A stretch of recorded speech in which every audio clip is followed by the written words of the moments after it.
માધ્યમથી ગુજરાતના ખેડૂતો માટે આમ આદમી પાર્ટી દ્વારા આજે એક પ્રેસ વાર્તા રિલીઝ કરીએ છીએ। છેલ્લા 30 વર્ષથી આ ગુજરાતમાં ભાજપની સરકાર છે અને એમને ખેડૂતોનું ખૂબ શોષણ કર્યું છે। ખેડૂતોના જીવનમાં સૌથી પહેલી જરૂરિયાત જ્યારે પણ વરસાદ આવે એટલે બિયારણ, તો યોગ્ય પ્રમાણમાં સારી ગુણવત્તાવાળું બિયારણ નથી મળતું। આ ઉપરાંત વાવ્યા પછી ખાતરની જરૂર પડે છે। ખાતર માટે ખેડૂતો આખા ગુજરાતમાં જ્યારે જોઈએ ત્યારે લાઇનમાં ઊભા હોય છે, રઝળતા હોય છે। યોગ્ય પ્રમાણમાં સારી ગુણવત્તાવાળી જંતુનાશક દવાઓ નથી મળતી। આ ઉપરાંત આજે 30 વર્ષના ભાજપના શાસનના અંતે ગુજરાતમાં સિંચાઈનું પૂરતું પાણી નથી મળતું। તેમ છતાંય ખેડૂત બિચારા ગમે તે કરીને જ્યારે એનો પાક ઉત્પાદન કરે છે તો એ પાક પૂરતા પ્રમાણમાં MSPના ભાવે સંપૂર્ણ પાક છે એ વેચાતો નથી। જે પણ થોડો ઘણો પાક સરકાર MSPના ધારાધોરણ પ્રમાણે ખરીદે છે એના ત્વરિત તાત્કાલિક પૈસા ખેડૂતોના ખાતામાં પહોંચતા નથી। કદાચ કોઈ દુષ્કાળની પરિસ્થિતિ હોય અથવા તો માવઠાની પરિસ્થિતિ હોય તો એમાં જે સહાય મળવી જોઈએ એ યોગ્ય અને પૂરતા પ્રમાણમાં મળતી નથી। મળે છે તો એનું વળતર પણ યોગ્ય સમયે મળતું નથી। આમ ગુજરાતના ખેડૂતો છેલ્લા 30 વર્ષથી ભાજપને જે ભ્રષ્ટ શાસન છે એના ભરડામાં પીસાય છે। એની સામે એક નીતિવાન સરકાર હોય, ખેડૂતોના હિતની સરકાર હોય તો શું થઈ શકે એ છેલ્લા 4 વર્ષમાં પંજાબની ખેડૂતો અને પંજાબની જનતાએ જોયું છે। 2022માં આમ આદમી પાર્ટીની સરકાર બની પંજાબમાં, તો પંજાબમાં ખેડૂતો માટે સિંચાઈનું જે પાણી છે એ પૂરતું કરવાની પૂરેપૂરી કોશિશ ચાલે છે। 23%માંથી અત્યારે સિંચાઈનો 67% વિસ્તાર આવરી લીધેલો છે। આ ઉપરાંત બીજી જરૂર પડે લાઇટની। ગુજરાતમાં અત્યારે જે પ્રમાણે લાઇટના ધાંધિયા ચાલે છે એની સામે પંજાબમાં તમામ ખેડૂતોને ફ્રીમાં વીજળી આપવામાં આવે છે। ખેડૂતો જે ઉત્પાદન કરે એ સંપૂર્ણ ઉત્પાદન MSPના ભાવે જેટલું પણ આપવા ઈચ્છે એ બધું આપી શકે છે। અને કદાચ કોઈ માવઠું કે દુષ્કાળની પરિસ્થિતિ સર્જાય તો ખેડૂતોને હેક્ટર દીઠ 50,000 રૂપિયાની સહાય આપવામાં આવે છે। જો 4 વર્ષની એક સરકાર કરી શકતી હોય તો ગુજરાતમાં 30 વર્ષથી ભાજપ સરકાર સત્તા ઉપર છે। આમ તો કહેવાય કે 3 એન્જિન કે 5 એન્જિન જો ગ્રામ પંચાયતથી લઈ અને છેક લોકસભા સુધી સંપૂર્ણ સરકાર એમની હોય, તેમ છતાં આ પ્રશ્નો ઉપર કેમ સમાધાન નથી આવતું?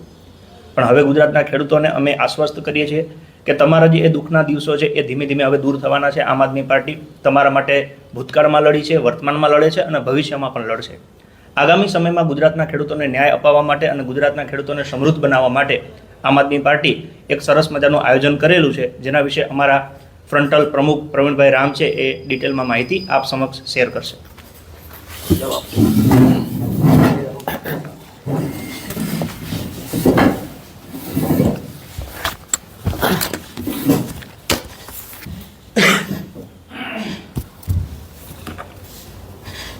નમસ્કાર મિત્રો, તમામ મીડિયા મિત્રોનું આજની પ્રેસ વાર્તામાં સ્વાગત કરીએ છીએ।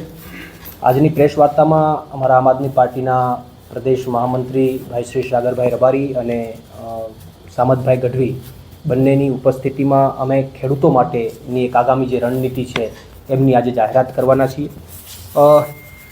ટ્રેડ જે ઇન્ડિયા US ટ્રેડ મામલે જે કે પણ આમ આદમી પાર્ટી ગ્રાઉન્ડ ઉપર લડી રહી છે અને એનાથી જે ખેડૂતો પાયમાલ થવાના છે એને લઈને આમ આદમી પાર્ટીએ ટ્રેડ હટાવો કિસાન બચાવો એક મહાઅભિયાનની જે જાહેરાત કરી છે, 1 મહિના સુધીના મહાઅભિયાનની જાહેરાત કરી છે। તો આ મહાઅભિયાન અંતર્ગત અને સાથે જે હળદર મુકામે ખેડૂતો ઉપર જે દમન થયું, જે ખોટી રીતે જેલવાસ થયો, સાથે અત્યારના જે પ્રવર્તમાન ખેડૂતોના મુદ્દાઓ છે, આ તમામ મુદ્દાઓને લઈને અમે લોકો આવનારા સમયની અંદર એક યાત્રા ગુજરાતની અંદર ખેડૂતો માટે કાઢવા જઈ રહ્યા છે। એ યાત્રાનું નામ છે પરિવર્તન લાવો ખેડૂત બચાવો યાત્રા।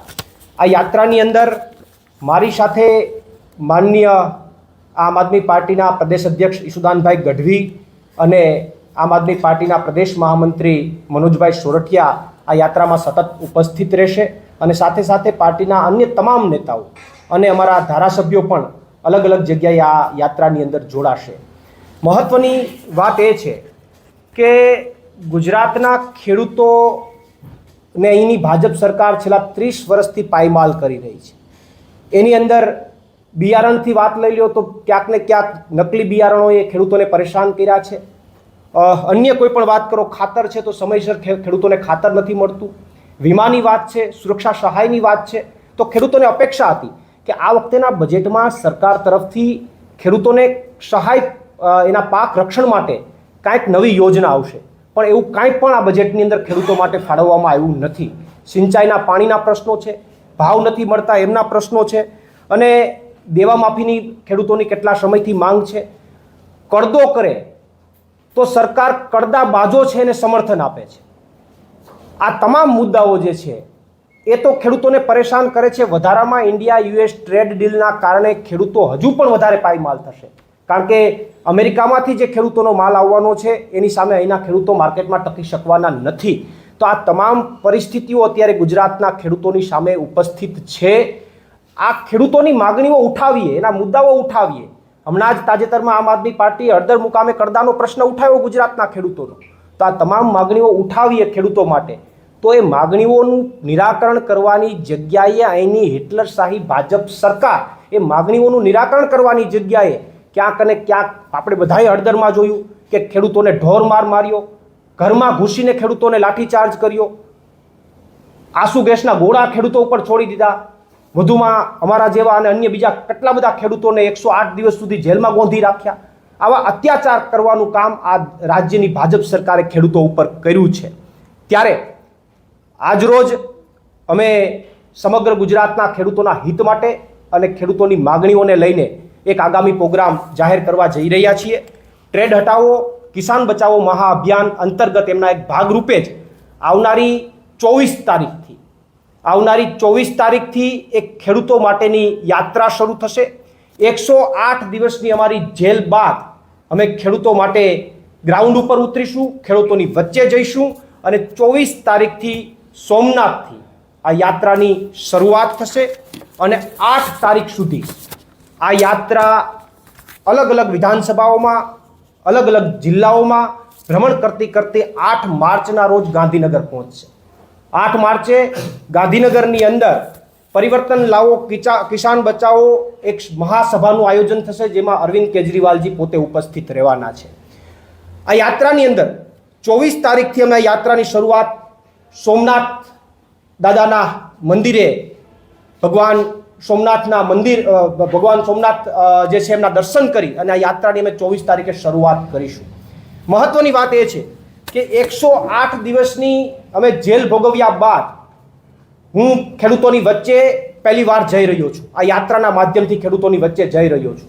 ત્યારે 24 તારીખે આ યાત્રાની જ્યારે શરૂઆત થશે ત્યારે સોમનાથ દર્શન કરીને ત્યારબાદ પહેલી સભા મારું જન્મસ્થળ, જે ગામમાં મારો જન્મ થયો છે, જે ગામે મને એક આઈડેન્ટિટી આપી છે, એવું મારું ગામ ઘુશિયાની અંદર સૌથી પહેલી સભાનું આયોજન થશે.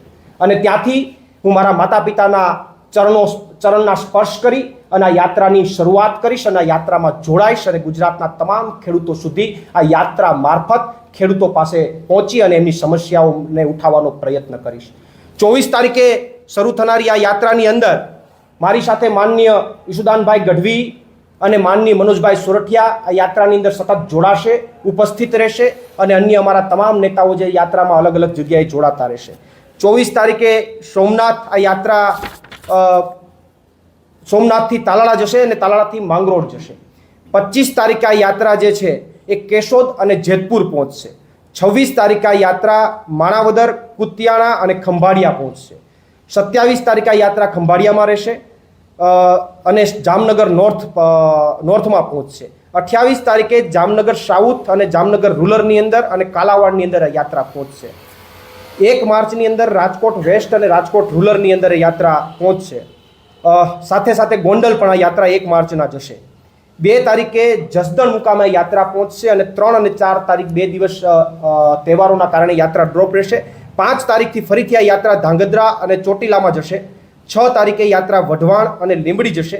7મી તારીખે યાત્રા વિરમગામ પહોંચશે અને 8મી તારીખે આ યાત્રા અરાઉન્ડ 8 થી 9 જિલ્લાઓ અને 22 જેટલી વિધાનસભાઓમાં ભ્રમણ કરતી અંતે 8 માર્ચના રોજ આ યાત્રા ગાંધીનગર આવશે. પરિવર્તન લાવો કિસાન બચાવો જનસભાનું આયોજન થશે અને જેમની અંદર વિશાળ સંખ્યામાં ખેડૂતો ઉપસ્થિત થશે અને એમાં અરવિંદ કેજરીવાલજી પોતે ઉપસ્થિત રહેવાના છે. પણ મને વાતની ખુશી છે કે 108 દિવસ ખેડૂતો માટે જેલ ભોગવ્યા બાદ હું આ યાત્રાના માધ્યમથી ગુજરાતના ખેડૂતોના ચરણમાં, ગુજરાતના ખેડૂતોની વચ્ચે જઈ રહ્યો છું. ત્યારે મને આ યાત્રામાં જવા માટેનો ઉત્સાહ છે. હું ગુજરાતના ખેડૂતોની વચ્ચે આ યાત્રાના માધ્યમથી જઈશ.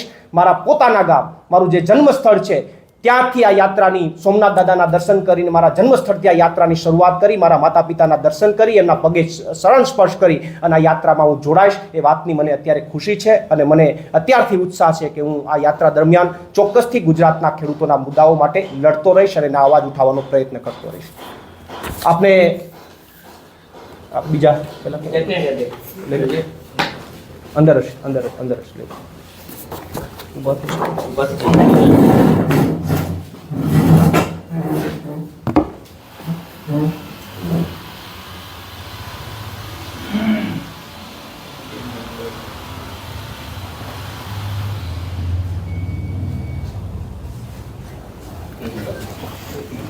ઓકે.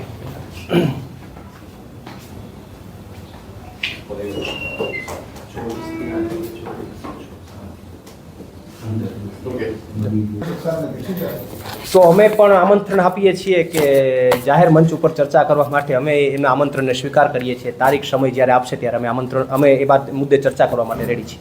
તમે આપણે જણાવ્યું કે તમે ગામે ગામ જશો, આ ખેડૂતો જોડે આ બધા મુદ્દે કેટલું નુકસાન છે જાણો છો. પણ બીજી બાજુ જોવા જઈએ તો રાજુ કરપડા પણ હવે મિટિંગો કરી રહ્યા છે, તો એનાથી શું ફરક પડશે?